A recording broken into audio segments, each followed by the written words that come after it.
Estamos no Médico de Família e começo por cumprimentar todos aqueles que nos escutam na rádio RCS e que nos veem através da TV Novo Tempo no canal 186 da Mel.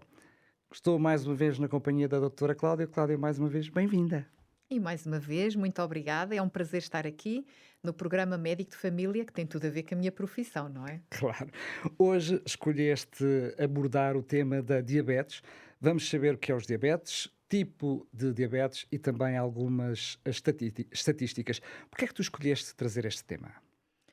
A diabetes é uma doença crónica e que cada vez mais nós, profissionais de saúde, incidimos nela por causa do número de casos que têm surgido no nosso país e no mundo nos últimos anos e as consequências que daí advêm, as complicações associadas à diabetes, que são muitas, e é uma doença, ainda por cima, que na maioria dos casos é possível prevenir. Portanto, é uma doença que quanto mais as pessoas souberem sobre diabetes, mais podemos prevenir e ter menos casos de diabetes. Eu vou aproveitar a tua deixa, já que é importante nós sabermos como é a doença, Uhum. começo precisamente por perguntar então o que é. Como eu já disse, a diabetes é uma doença crónica que está associada ao aumento da glicose permanente no sangue, dando origem à chamada hiperglicemia. Eu vou dizer aqui alguns palavrões, alguns termos técnicos. Hiperglicemia, que em português se pode dizer hiperglicemia ou hiperglicemia, os dois termos estão corretos. No nosso país depende das zonas das faculdades onde nós aprendemos. Utilizam-se os dois termos. E hiper é excesso. Glicemia, o valor de açúcar no sangue. E estes níveis aumentados de açúcar no sangue nas pessoas com diabetes vai ocasionar vários problemas, complicações, sobretudo logo nos vasos sanguíneos, e isto tem a ver com duas causas principais: ou a falta de insulina, ou a resistência à insulina, ou ambas. Tentando explicar um bocadinho mais fisiologicamente. Nós temos no aparelho digestivo vários órgãos, temos o tubo digestivo e várias glândulas anexas. Temos, por exemplo, o pâncreas, que já todos ouviram falar. O pâncreas é como se fosse uma folhinha assim comprida que fica por trás do nosso estômago. Ele produz várias hormonas e também enzimas importantes para a digestão dos alimentos. Uma dessas hormonas é a insulina, que é produzida nos ilhéus de Langerhans, nas células beta. E quando o pâncreas liberta insulina, é quando os valores de glicemia estão elevados. Mediante os valores que nós temos de açúcar no sangue, é libertada a quantidade adequada de insulina. E depois, num indivíduo saudável, isto funciona às mil De forma maravilhas. natural. De forma natural. O açúcar eleva-se, é produzida mais insulina. A insulina o que é que vai fazer? Vai fazer com que esse açúcar que circula, essa glicose que circula no sangue, entre para as células. É isso que a insulina vai fazer. Abrir, entre aspas, as células para a glicose sair do sangue para as células para ser utilizada na forma de energia que é utilizada diariamente em todas as nossas células. Todas precisam de energia para o seu metabolismo diário e também pode ser, quando em excesso, armazenada sob a forma de gordura ou no fígado sob a forma de glicogênio. Tentando talvez explicar isto um bocadinho mais ainda. As pessoas podem perguntar, mas o que é glicose? Ok. Sabemos que isto tem tudo a ver com o que comemos. Estas doenças como esta que é a diabetes. Quando nós pomos os alimentos na boca, começa logo o processo de digestão. E qual é o grande objetivo da digestão? Dividir os alimentos nos seus vários constituintes, que são os nutrientes. Existem vários tipos de nutrientes. Os que nós utilizamos em maior quantidade diariamente, os chamados macronutrientes, que são os hidratos de carbono, as gorduras ou lípidos, pode-se dizer das duas formas, e as proteínas. E temos os micronutrientes, aqueles nutrientes que nós utilizamos em quantidades micro diariamente, que são as vitaminas e os minerais. Os hidratos de carbono, que são os macronutrientes e que nós precisamos deles diariamente, é aquilo que nos dá energia, são também de vários tipos. Temos moléculas grandes e moléculas mais pequenas. As moléculas mais pequenas são chamadas açúcares. Portanto, nos hidratos de carbono, Nós temos açúcares, no fundo, que várias moléculas juntas formam os hidratos de carbono mais complexos. Ahm, Vou dar um exemplo. Sacarose. A sacarose é o açúcar comum que nós utilizamos para pôr nas bebidas, para adicionar. Mais ou menos refinado é o açúcar que nós ingerimos. Vá lá. Exatamente. A sacarose, por sua vez, é uma molécula que é formada por outras mais pequenas, que é a glicose e a frutose. Frutose é um outro tipo de açúcar que nós vemos nas frutas, por exemplo, e nos vegetais. A lactose, que existe no leite, é uma junção de galactose e glicose, que juntas formam um açúcar um bocadinho mais complexo. E depois temos os açúcares ainda mais complexos, moléculas maiores, que são os amidos, que existe no pão, no arroz, nos cereais em geral, nas batatas. E esses amidos, quando fraccionados em moléculas menores, através da digestão, vai para as células sob a forma de glicose. Mas essa é outra forma de glicose, ou seja, de termos glicose, porque nós normalmente associamos aos açúcares que ingerimos, não é? Através dos doces, como falámos, os açúcares mais ou menos refinados. Só que o nosso organismo também produz glicose, naturalmente, a partir dos amidos, por exemplo, não é? O nosso organismo vai buscar glicose a partir do que nós comemos de açúcares simples, é mais rápido. Essa é a diferença. As moléculas mais pequenas, ao ingerirmos esses açúcares, mais rapidamente aumenta o nível de glicose no sangue. Enquanto que os açúcares mais complexos, os hidratos de carbono, como os amidos, demora mais e mantém mais tempo o mesmo nível de açúcar, mas não deixa de se transformar em glicose através da digestão.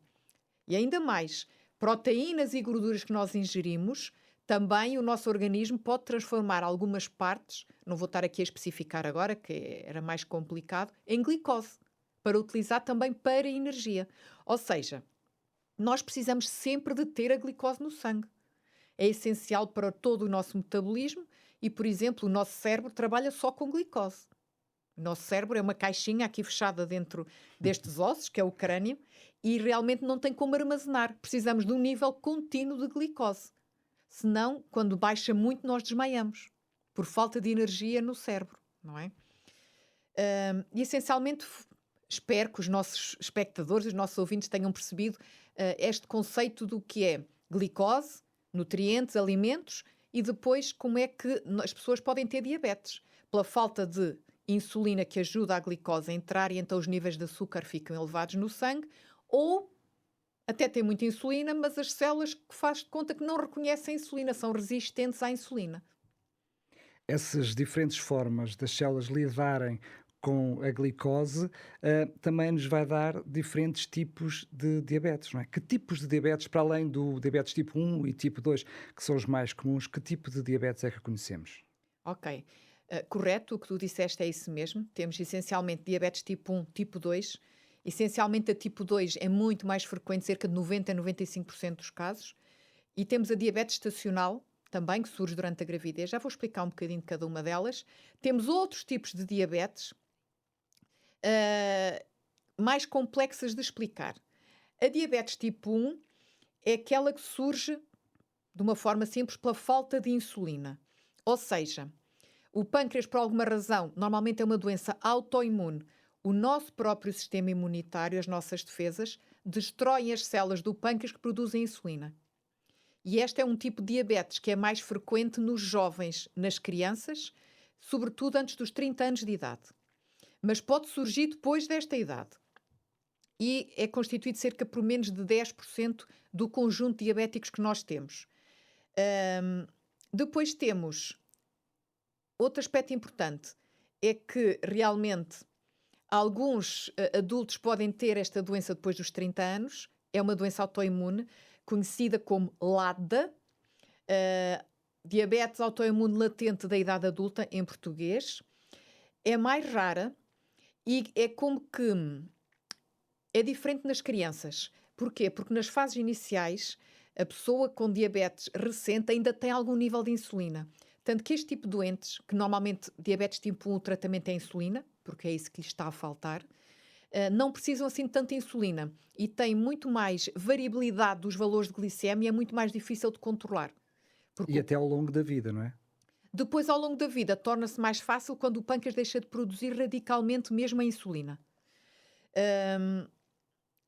Quando ocorre na criança, normalmente é mais drástica e precisa logo de quantidades de insulina mais fácil de controlar no início. Porquê? Porque realmente o pâncreas, deixa de produzir mesmo a insulina. A diabetes tipo 2, o pâncreas produz a insulina, mas as células não reconhecem a insulina. Existe uma resistência à insulina. Numa forma do nosso organismo tentar compensar, aumenta até a produção de insulina, perdão. Para tentar compensar, porque isto funciona por feedback negativo, ou seja, níveis elevados de glicose no sangue, o pâncreas vai tentar, então, mas isto está tudo tão descontrolado, vamos libertar para aqui mais insulina. Mas as células não a reconhecem e ele continua a libertar. Tanto que é uma diabetes que surge mais no adulto, mais frequente depois dos 30 anos de idade. Diz. Desculpa, mas infelizmente cada vez mais aparecem em idades mais recentes e até em crianças, não é? Sim. Cada vez surge em idades mais jovens, sobretudo associado aos seus fatores de risco. A obesidade é o principal. O excesso de peso e a obesidade são o principal fator de risco da diabetes tipo 2, que é um fator para esta resistência à insulina. E, havendo esta resistência à insulina, nós normalmente medicamos com fármacos que aumentam a sensibilidade das células à insulina.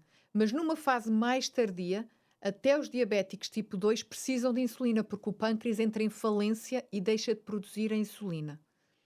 Mas isso depois será para outras núpcias, por assim dizer.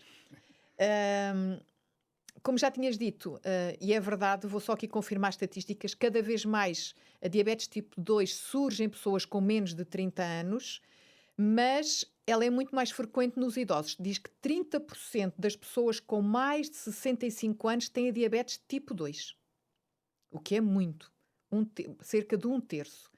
E a obesidade é o principal fator de risco. Diz que 80 a 90% das pessoas com diabetes tipo 2 têm excesso de peso ou obesidade. Grande número dos nossos diabéticos tipo 2 têm o excesso de peso ou obesidade. Diabetes tipo 1 já não está relacionado com o excesso de peso ou obesidade, porque tem a ver com a destruição do pâncreas, falta de insulina. Por isso é que nós temos diabéticos tipo 1 que não têm excesso de peso, até são magrinhos. Mas atenção, é raro, mas também existem diabéticos, tipo 2 que não têm excesso de peso e obesidade. Porquê? Porque pode ter sido um outro tipo de diabetes, já lá vamos. Diabetes gestacional é aquela que surge nas grávidas e está associada a vários fatores. Alterações hormonais associadas à própria gestação, erros alimentares, o excesso de peso, o sedentarismo, falta de atividade física. Geralmente é controlada só com alimentação, cuidados dietéticos e exercício físico. Em alguns casos é necessária a insulina. Não se trata com comprimidos a diabetes na grávida. Atenção que, embora ela possa ser temporária, aumenta o risco dessa mulher que teve diabetes... ter diabetes tipo 2 no futuro, claro. Exatamente, aumenta o risco de vir a ter a diabetes tipo 2. Diz-nos que cerca de 20 a 50% das mulheres com diabetes na gravidez têm diabetes tipo 2 mais tarde. Mesmo assim é um número substancial, não é? É verdade, é verdade. E cada vez nós temos mais grávidas com este tipo de diabetes, sobretudo associado também às idades tardias da gestação, que em termos hormonais e de risco de diabetes aumenta. Sendo que há outro tipo de diabetes, que eu diria que depois são muito específicos, não é? Sim. Que para além destes três, que diria são os três grandes números em termos de diabetes, que depois, pela sua especificidade tão concreta, que depois acabam por ser todos agrupados tipo em outros, não é? Sim, é outros. Claro que os endocrinologistas não os chamam assim, mas de uma forma genérica são outros tipos de diabetes. Tem a ver com alterações genéticas nas próprias células beta dos ilhéus de Langerhans do pâncreas que produzem insulina, defeitos genéticos na própria ação da insulina, destruição do pâncreas, por exemplo, por fármacos, ou uma pessoa que, por exemplo, teve um tumor no pâncreas, precisou de ser operada, tirou uma parte do pâncreas e foi exatamente parte ou toda aquela parte que produzia a insulina. São pessoas que ficam com diabetes tipo 1 porque lhes foi retirada a produção de insulina. E alterações de outros hormonais que podem levar realmente a estes outros tipos de diabetes. Muito bem, e que já agora, como estamos a falar de diabetes, quero aproveitar para oferecer a todos aqueles que nos veem e que nos ouvem esta revista, este guia de estudo, A Máquina Humana. Um guia de estudo com dicas práticas para um estilo de vida saudável, mas que, curiosamente, tem na lição número 5 um capítulo exclusivamente dedicado à diabetes. Se quer saber mais sobre esta doença, sobre este problema, pois bem, tem a oportunidade, através deste guia de estudo, de conhecer mais sobre a diabetes. E ainda, se quiser fazer um teste sobre fatores de risco e saber se por acaso tem um ou mais destes fatores de risco para contrair diabetes, pois bem, também aqui na revista A Máquina Humana temos para lhe oferecer e é muito simples. Quer saber o que é que pode fazer para receber gratuitamente esta revista? É tão simples quanto enviar-nos uma mensagem com a palavra Máquina Humana, com estas palavras, apenas para sabermos que é este o guia de estudo a que se refere, para o 933 9392 91. 933 9392 91. Ficamos à sua espera. Cláudia, o número de diabéticos no mundo tem estado a aumentar, eu diria até exponencialmente. E em Portugal os números são aterradores. Quase 10% da população portuguesa já está diagnosticada com esta doença que chamamos de diabetes. Isto é um flagelo, não é? É verdade. Mediante o grupo etário, dependendo do grupo etário em Portugal, até são mais do que 10%, mas já lá vamos. E isto implica-me, não só em termos de morbilidade, mas aumento da mortalidade e risco de outras doenças. Porque o facto de uma pessoa ter diabetes só por si já é um grande risco, elevadíssimo risco cardiovascular, das doenças cerebro-cardiovasculares, as tromboses ou AVCs e os infartos agudos do miocárdio, que são a principal causa de morte no nosso país e no mundo.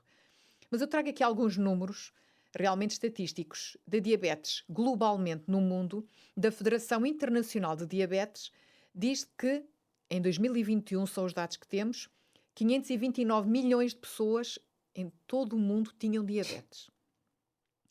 E estima-se que estes valores vão subir desde 2021 para 2050 de 6,1% para 9,8%. Isto é um aumento de 59,7%. Não sendo uma doença contagiosa, significa que está previsto a continuação ou deterioração dos hábitos de vida e de saúde, não é? Exatamente. É uma doença crónica não transmissível, que são o principal flagelo no mundo, enquanto que há uns anos eram as doenças infectocontagiosas. Isto, pensa-se que se realmente subir estatisticamente nestes valores, teremos 1.310 milhões de pessoas a viver com diabetes. Isto são muitos zeros. E isto, em termos de gastos, são 900 mil milhões de euros, com previsão do aumento para 1.000 milhões de euros até 2045. Agora, no mundo, as pessoas podem pesquisar isto online, o relatório anual do Observatório da Diabetes 2023, mais de 1 milhão de portugueses tinham diabetes, cerca de 1,1. Cerca de 40% dos portugueses com diabetes tipo 2 não sabem que têm a doença. Isto é a grande preocupação. Subdiagnosticada a diabetes, como outras doenças como a hipertensão. Porquê? Porque habitualmente não têm sintomas e não vão ao médico. Cerca de 90 a 95%, já referimos há pouco, dos diabéticos têm a diabetes mais frequente, que é a diabetes tipo 2. A Sociedade Portuguesa de Diabetologia, em 2023, estimou uma prevalência de diabetes de 14,1%, isto entre os 20 e os 79 anos. Corresponde aos tais 1,1 milhões de pessoas. 2021, a pré-diabetes em Portugal atingiu 28,6% da população entre os 20 e os 79 anos de idade. É que temos a diabetes e depois ainda temos a pré-diabetes, que é realmente aquelas pessoas que já não têm valores normais de glicose, mas ainda não estão nos valores de diabetes. E isto corresponde a valores elevados de pessoas que, dentro da pré-diabetes, existem duas entidades. A anomalia da glicose em jejum, a tolerância diminuída à glicose. Teremos, depois, a oportunidade de explicar isto noutra ocasião. Juntando estes dois valores, então nós temos 14,1 mais 10,8% das pessoas têm glicose elevada no seu sangue. seja pré-diabetes ou diabetes. Isto são valores elevadíssimos.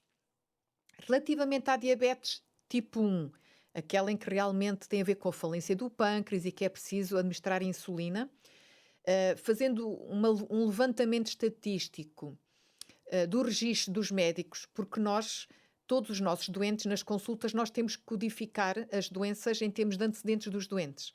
E isto dá ótimos dados estatísticos. Por exemplo, um doente meu vai à consulta de diabetes. Eu tenho nos seus antecedentes, se ele é diabético, se é tipo 1 ou tipo 2, se é hipertenso, se tem dislipidemia, que é o colesterol elevado, se tem excesso de peso e obesidade, se já teve algum problema oncológico, se tem vertigens. Está tudo nos antecedentes do doente, por códigos.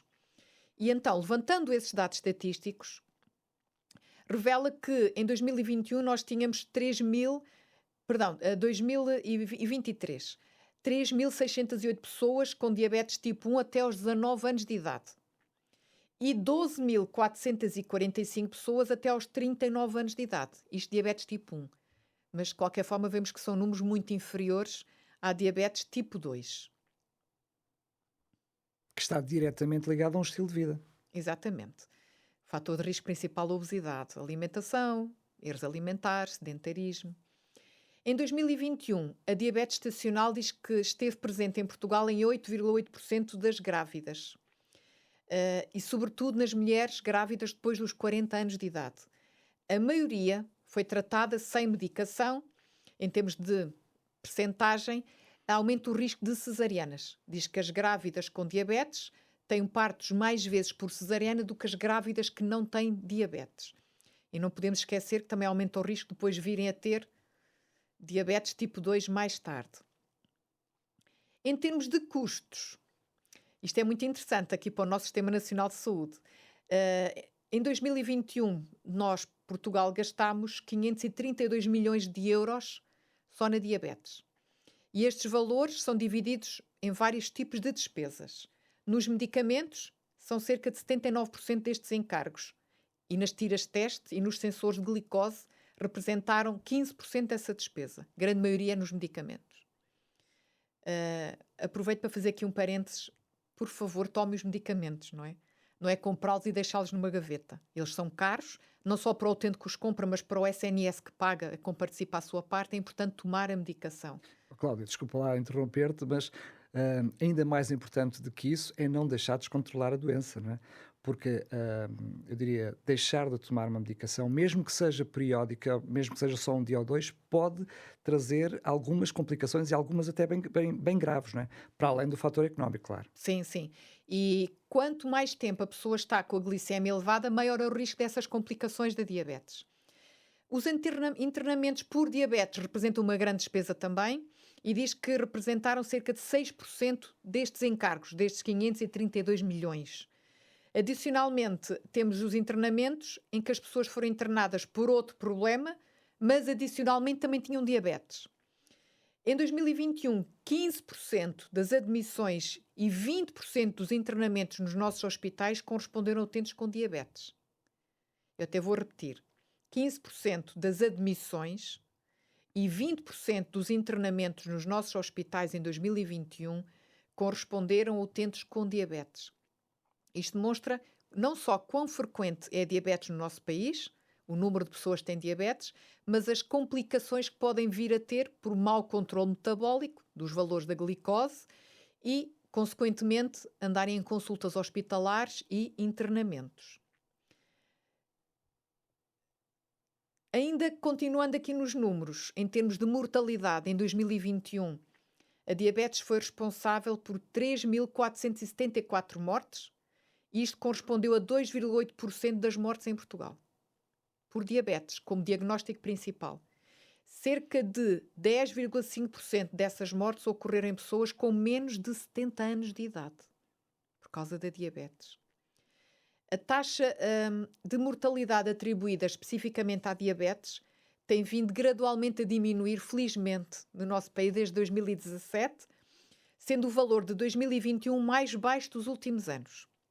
Também há maior sensibilização, divulgação dos cuidados que leva também, sobretudo aos diabéticos, a uma também maior responsabilização para com os tratamentos e a vigia da doença, não é? Exatamente. Aqui diz que o principal fator é realmente os cuidados de saúde primários, o seguimento destes doentes, consultas marcadas, vigilância da parte da equipa de enfermagem, equipa médica. Ah, o principal fator dos portugueses é alimentação inadequada, sedentarismo, obesidade, excesso de peso, tabagismo, que são alguns dos fatores nestes diabéticos em Portugal. Mas segundo o relatório da OCDE, achei interessante, pelo menos esta é uma boa notícia, da Organização para a Cooperação e Desenvolvimento Económico. Em Portugal, o consumo de fruta e hortícolas é superior à média da União Europeia. Temos alguma coisa boa. Ainda consumimos muitos vegetais e fruta, mas somos dos mais sedentários e, consequentemente, excesso de peso e obesidade dos países analisados. Cláudia, infelizmente chegamos ao fim do tempo do nosso programa, ainda ficou muito por falar. Teremos a oportunidade num outro programa de falar dos fatores de risco, do diagnóstico, também da prevenção bastante importante. Mas quero agora dirigir-me para si de uma forma muito particular. Vimos no programa de hoje que a obesidade, por exemplo, é um dos principais fatores para a diabetes. E eu tenho para lhe oferecer um guia de estudo, A Máquina Humana. E na lição 4 deste guia de estudo fala sobre a obesidade e a lição 5 fala sobre a diabetes. Se está interessado neste tema, se está interessada neste tema, entre em contacto connosco, peça já o guia de estudo da revista A Máquina Humana, cheio de dicas para que tenha uma vida mais plena e com saúde, e também o desejo de Deus para si, ele que conhece como ninguém, porque foi o criador desta máquina humana. Para pedir este guia de estudo é simples, entre em contacto connosco enviando uma mensagem com máquina humana para sabermos que é este estudo que se refere, para o 933 93 92 91. Chegamos ao fim do programa, mas falta ainda dizer-lhe que este programa, bem como os programas anteriores, está disponível em podcast em rádio rcs.novotempo.pt e ainda que estamos disponíveis para receber as suas sugestões, as suas dicas e quem sabe também as suas dúvidas. Para o fazer, entre em contacto connosco por mensagem para o mesmo número que temos partilhado consigo. Temos todo o gosto em que oportunamente possamos trazer este assunto aqui ao seu médico de família.